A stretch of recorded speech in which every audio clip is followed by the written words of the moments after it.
রাগের মাথায় আপনি সন্তানকে বললেন তুই মর, ফেরেশতারা বলল আমিন। তোর ভবিষ্যৎ অন্ধকার, ফেরেশতারা বলল আমিন। রেগে মেগে আপনি আপনার মেয়েকে বললেন জীবনেও তোর কপালে স্বামীর ভাত জুটবে না, ফেরেশতারা আবারও বলল আমিন। আচ্ছা, আপনি না সেই ব্যক্তি যে তার নিজের জীবনের চাইতেও সন্তানকে বেশি ভালোবাসেন? আপনি না সেই ব্যক্তি যে তার সন্তানের জন্য হাসতে হাসতে নিজের জীবনটাও দিয়ে দিতে পারেন?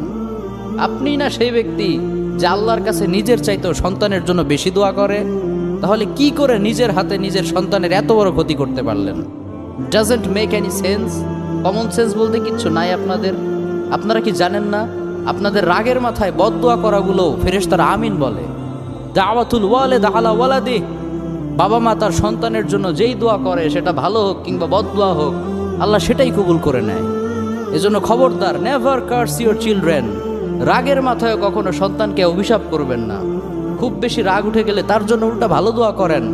কাবা শরীফের একজন ইমাম আছে, ইমাম আল কালবানি। তার মায়ের যখন প্রচণ্ড পরিমাণে রাগ উঠে যেত, সে তার ছোট্ট সন্তানের জন্য দোয়া করে বলতো আল্লাহ তোরে কাবা শরীফের ইমাম বানাক। আল্লাহ ঠিকই তার দোয়া কবুল করেছে।